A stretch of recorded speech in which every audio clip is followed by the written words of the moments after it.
Hi guys, I know you guys have been waiting for a new video for a while now. A lot's been going on. I've been working on finalizing the book. There's a lot that's been gone into it. It's really a lot of work, but it's very rewarding and insightful experience. I've learned so much. I really give a lot of respect to people who have written carefully constructed art instruction books. It really takes a lot of work. And you guys will see it in the product itself. You'll see the amount of effort that I've put into this thing. All right. It will be like an introduction to drawing with pen and ink, and also it will also be a book about drawing as well, because I've overlapped a lot of the principles that I've introduced in some of my videos. So you guys will definitely benefit from that as well. So as far as the timetable, I would definitely say you should expect a Kickstarter project from me in the next month. Definitely. I basically will need help with getting the printing done, the final editing, and so on and so forth to have it out. As far as the Kickstarter project, I'm going to have some incentives there where you guys can get free copies of the book. I'm definitely going to be having an e-version available as well. So it's going to be really exciting next couple months, I believe.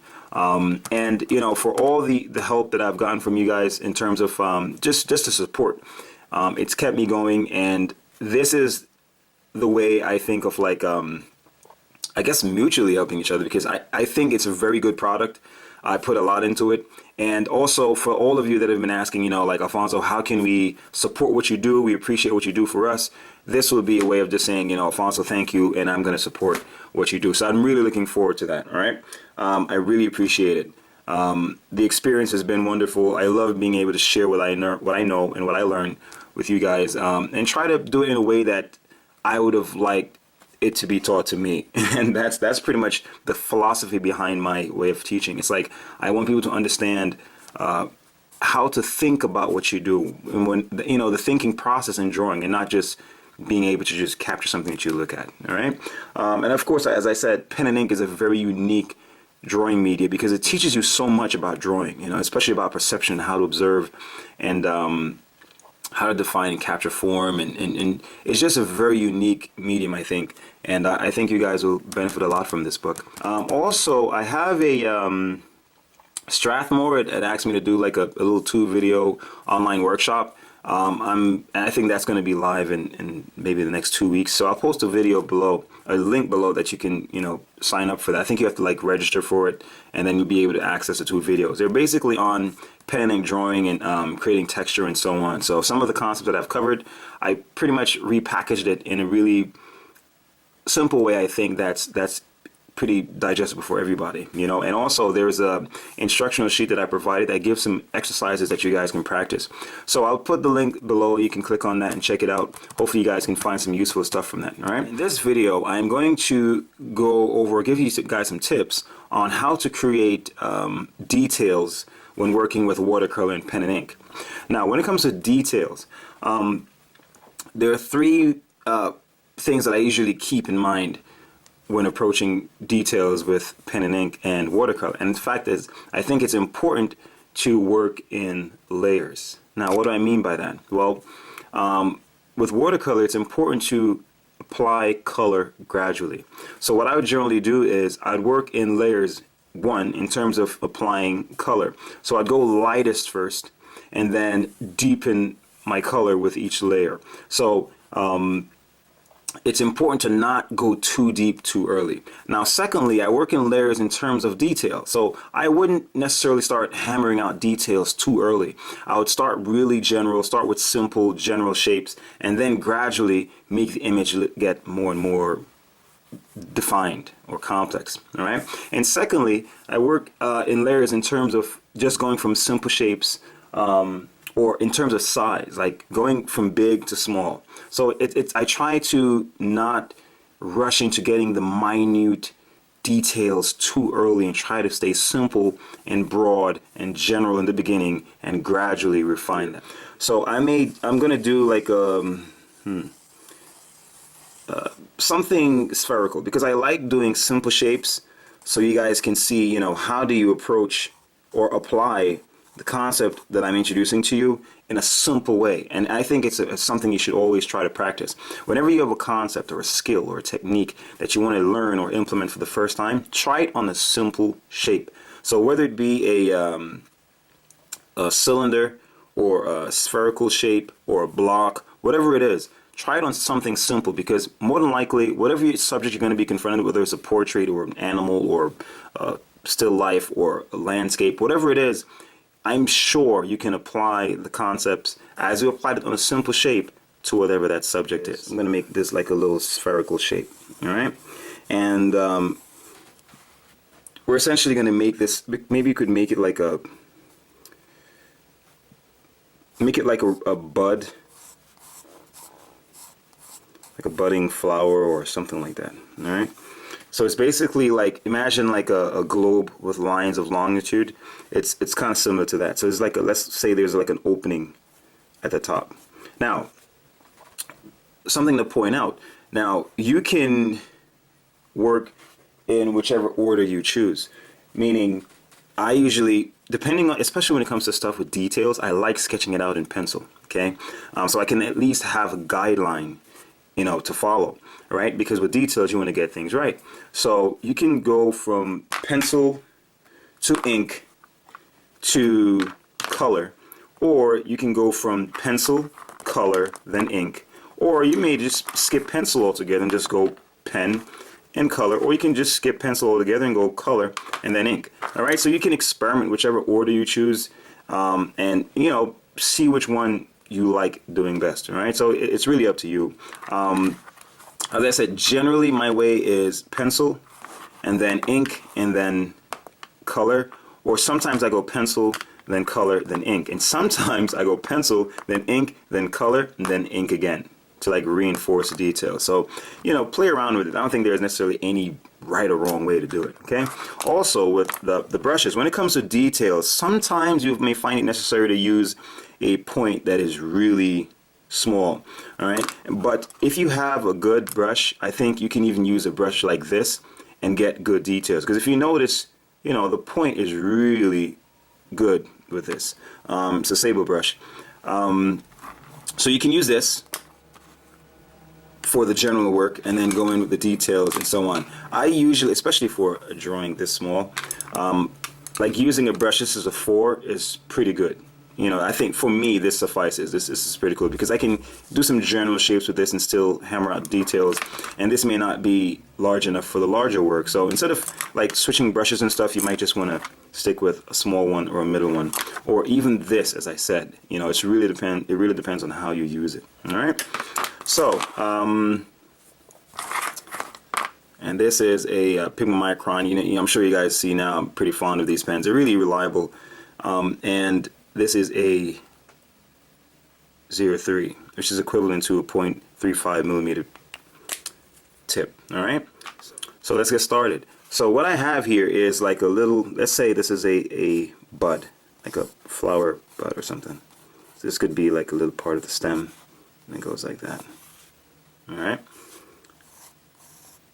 So as I said, it's a good idea to start general, work in layers, keep it simple in terms of color, simple in terms of shapes, and simple in terms of sizes as well. So start simple. The whole overall principle is simple to complex. Simple to complex in terms of color, details, and shapes. All right. So with this, I'm going to start really light. Okay. Not trying to add too much color in the beginning. So I'll try it out. Yeah, I think that's pretty light. So, and also another thing to point out is that it's good to leave some areas white, okay? Leave space for the white.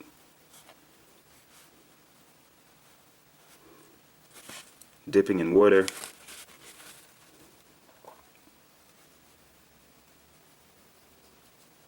Maybe I'll make this monochromatic for simplicity's sake. Just to be able to focus on the principle, I'll make it monochromatic. Alright, so very light. Actually, maybe I'll zoom in so you guys can see it much better. Okay.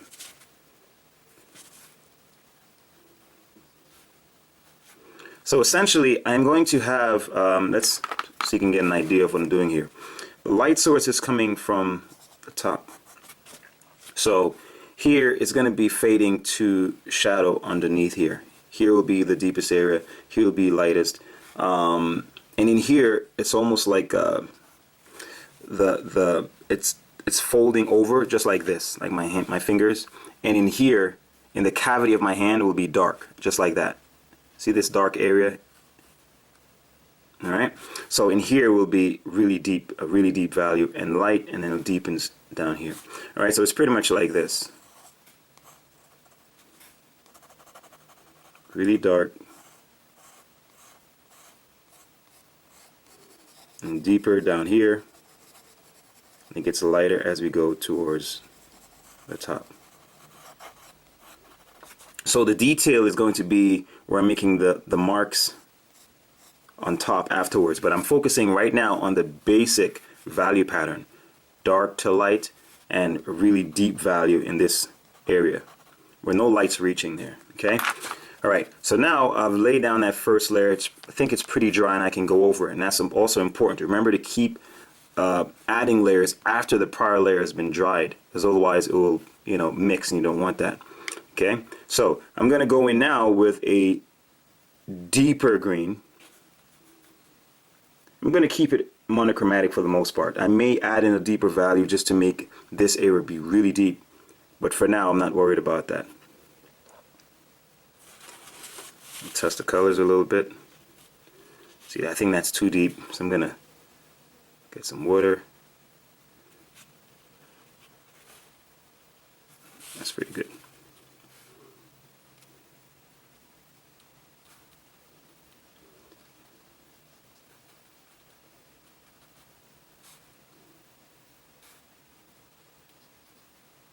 And remember that watercolor dries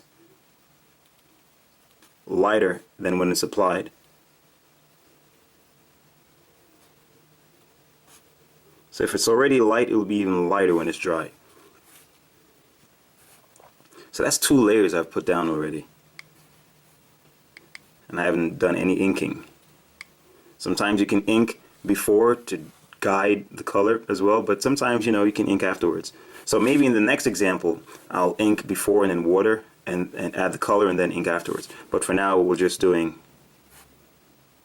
ink later.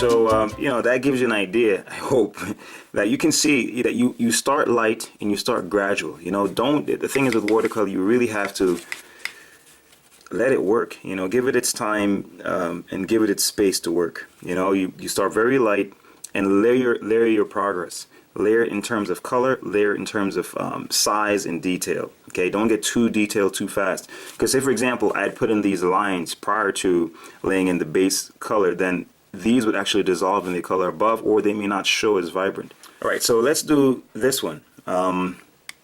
Maybe we can have it be like a piece of a wooden log or something. But the idea is I'm practicing simple form, so it's really a cylinder to me. But of course, you can make it be a piece of wood.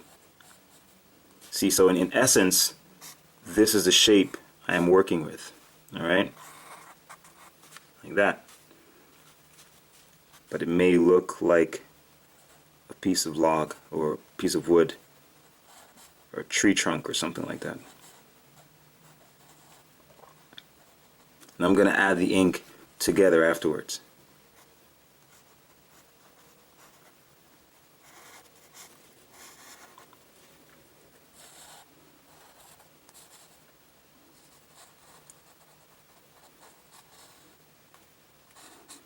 right? So as I said, I'm going to add the ink afterwards with this one and then before with this. So here, in places like this, in this small area, you want the color to work. So you don't necessarily have to shade this area in for it to be dark, but you just want to keep the outline as bold as possible in these areas. And then as it goes through the light, it thins out. You can even use just stipples here. And then it picks up. Bold, stipples, bold again.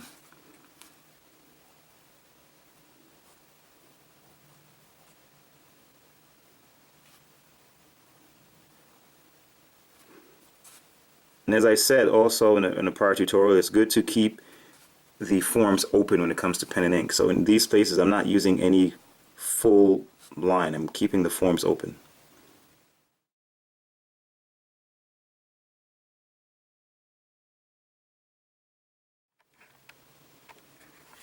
So the key with pen and ink is not to overwork. You know, don't try to put too much when you're working with watercolor.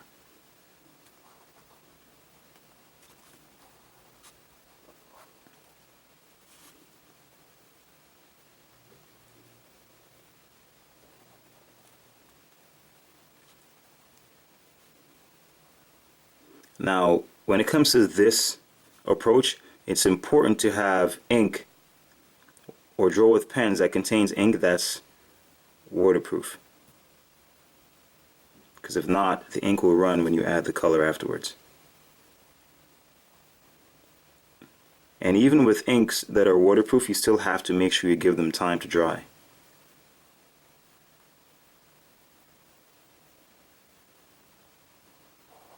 Alright, and I think that's pretty much it as far as details for now. And of course, you know, with this also, you can go over and erase afterwards. Now with watercolor, you can lift the color if you erase too harshly, you know. So you have to, it's good to use something like a kneaded eraser, so that way you can be really gentle. You can even dab and get some of the pencil markings out.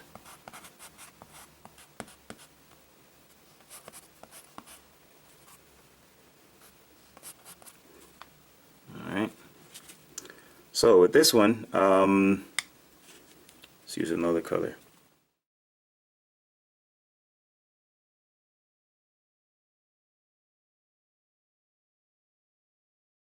So now I've laid in a first layer, and you can sense it's almost like this. It's deep valley at the bottom, and it gets lighter as it goes around to the top. Okay, so that means even with my treatment of details down here, they'll also reflect that. The treatment of details up here will be a lot lighter.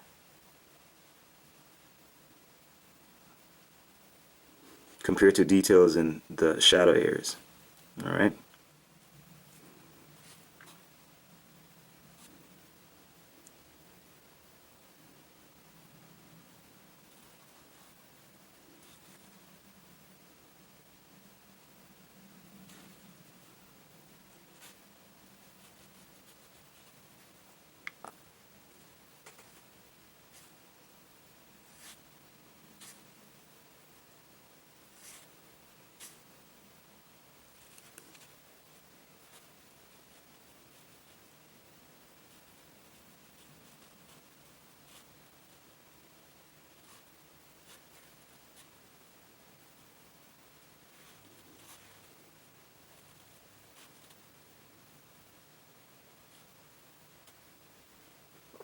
So what I'm doing now, I'm trying to create like a bark, like broken bark type effect. Try to think of it like drawing bricks. It's almost like doing like this. 1, 2, 3. Drawing lines like this. That's basically what I'm doing here.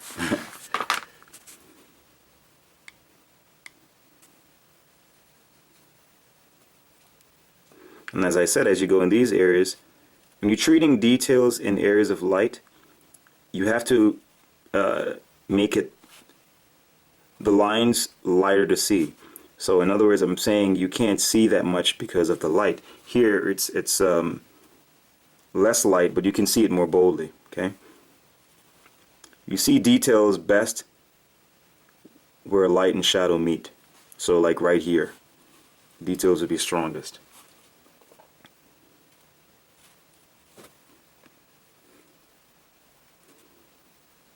And notice that this isn't as deep because I'm going to actually make that even deeper in value. As I said, it's best to lay it in gradually.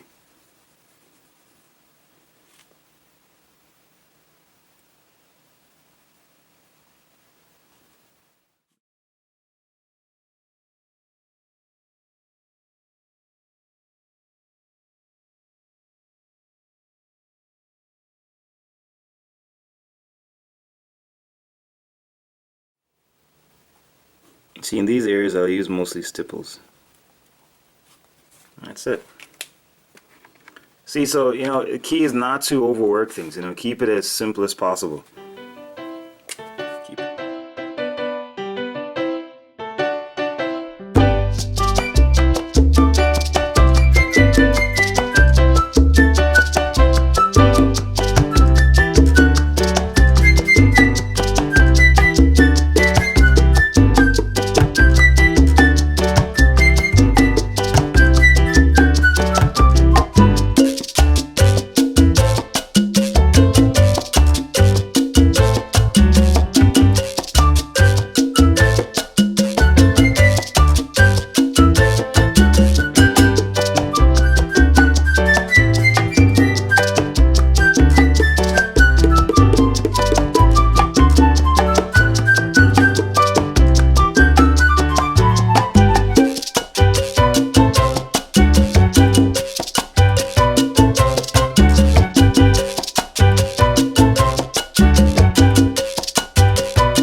So hopefully that gave you guys some tips on, just a general guideline on approaching details when it comes to drawing with pen and ink. As I said, it's good approach to be as light as possible in the beginning. Not only with your colors, but also with your shapes as well. Go from light to dark gradually, and go to your details gradually as well. Start with like really simple shapes, general shapes. Don't try to be too specific. And even as I'm going along, I'm also still giving room for the ink to run, for the color to run. I'm not trying to be too specific with everything. And that's the really fun thing about watercolor, that you can play. You don't have to get everything exact.